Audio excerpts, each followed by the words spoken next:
Hi ಎಲ್ರಿಗೂ ನಮಸ್ಕಾರ. ಇದು ಬಂದುಬಿಟ್ಟು ಇವತ್ತಿನ ಬ್ಲಾಗೆ. ಇವತ್ತು ಏಕಾದಶಿ ಅಲ್ವಾ, ಅದಕ್ಕೆ ನಾನು ಬೆಳಗ್ಗೆ ಎಲ್ಲ ಪೂಜೆನೆಲ್ಲ ಮಾಡಿಬಿಟ್ಟು ನಾವು ಟೆಂಪಲ್ಗೆ ಹೋಗಿದ್ವಿ, ರಾಯರು ಟೆಂಪಲ್ಗೆ. ಅಂದರೆ ಏಕಾದಶಿ ಇದು ಪ್ರತಿ ತಿಂಗಳು ದ್ವಾದಶಿ ತಿಥಿಯೊಂದು ಆಚರಿಸಲಾಗುತ್ತೆ. ಈ ದಿನ ಉಪವಾಸನ ಮಾಡ್ತಾರೆ, ಅದು ವಿಷ್ಣುವಿಗೆ ಅರ್ಪಿಸಲಾಗುತ್ತೆ.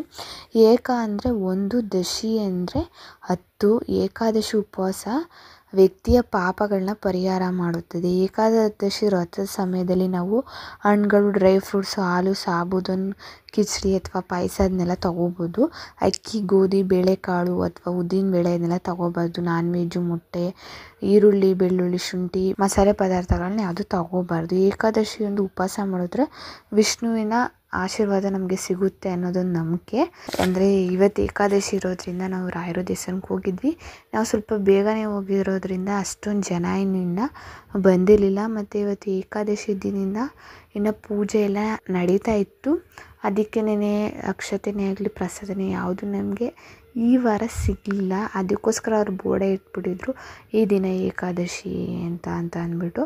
ಒಂದು ಒಳ್ಳೆ ದಿವಸ ನಾವು ರಾಯರನ್ನ ದರ್ಶನ ಮಾಡ್ಕೊಂಡು ಬಂದ್ವಿ. ಮನೆಗೆ ಬಂದಾದಮೇಲೆ ನಾನು ಇವತ್ತು ಮಸಾಲೆ ದೋಸೆ ರೆಸಿಪಿನ ನಾನು ಮಾಡ್ತಾಯಿದ್ದೀನಿ. ಅದಕ್ಕೆ ಒಂದು 5 ಬೇಡಿಗೆ ಮೆಣಸಿನ್ಕಾಯಿನ ಒಂದು ಕುದಿ ಬರೆಸ್ಬಿಟ್ಟು ಬಿಸಿನೀರಲ್ಲಿ ನೆನೆಸಿದ್ದೀನಿ.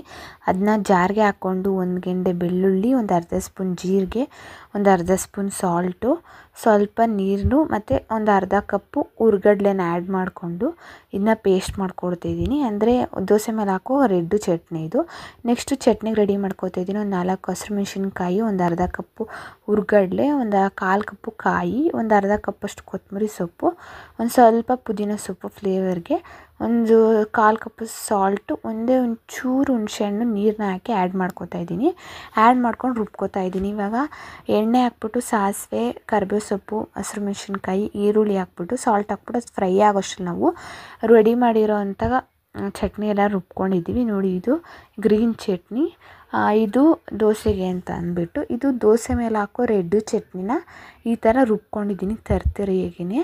ಆಮೇಲೆ ನೋಡಿ, ಇವಾಗ ದೋಸೆ ಹಿಟ್ಟು ಫುಲ್ಲು ಉಬ್ಬು ಬಂದಿದೆ ಅಂತಂದರೆ ಇವಾಗ ಜಾಸ್ತಿ ಬಿಸಿಲಿರೋದ್ರಿಂದ ಸೆಕೆಗಾಲದಲ್ಲಿ ಜಾಸ್ತಿ ಉಬ್ಬು ಬರುತ್ತೆ. ಅದರಿಂದ ಇಡ್ಲಿನೇ ಆಗಲಿ ದೋಸೆನೇ ಆಗಲಿ ತುಂಬ ಸಾಫ್ಟಾಗಿ ಬರುತ್ತೆ. ಇವಾಗ ಈರುಳ್ಳಿಲ್ಲ ನೀಟಾಗಿ ಫ್ರೈ ಆಗಿದೆ. ಈಗ ಸ್ಮ್ಯಾಶ್ ಮಾಡಿರೋ ಅಂಥ ಆಲೂಗಡ್ಡೆನ ಹಾಕಿ ಕೊತ್ತಂಬರಿ ಸೊಪ್ಪನ್ನ ಆ್ಯಡ್ ಮಾಡಿಕೊಂಡು ಅದು ನೀಟಾಗಿ ಮಿಕ್ಸ್ ಮಾಡಿದ್ದೀನಿ. ಒಂದು 2-3 ಡ್ರಾಪ್ಸು ಲೆಮನ್ನ ಹಾಕ್ತಾಯಿದ್ದೀನಿ ಲಾಸ್ಟಲ್ಲಿ. ಆಲೂಗಡ್ಡೆ ಪಲ್ಯ ರೆಡಿ ಆಯಿತು. ಇವಾಗ ತವಾ ಮೇಲೆ ಸ್ವಲ್ಪ ಎಣ್ಣೆನ ಸವರಿ ನೀಟಾಗೆ ಅದು ಕಾದ್ಮೇಲೆ ಇವಾಗ ದೋಸೆನ ಹಾಕ್ತಾಯಿದ್ದೀನಿ. ತುಂಬ ಅದೊಂದು ಚೂರು ಕ್ರಿಸ್ಪಿ ಥರ ಬೆಂದಾದಮೇಲೆ ನೀವು ಸ್ವಲ್ಪ ಸ್ಟವ್ನ ಕಮ್ಮಿ ಮಾಡಿಕೊಂಡು ನೀವು ಮೇಲೆ ಕೆಂಪು ಚಟ್ನಿನ ಫುಲ್ಲು ನೀಟಾಗಿ ಹರಡ್ಕೋಬೇಕು.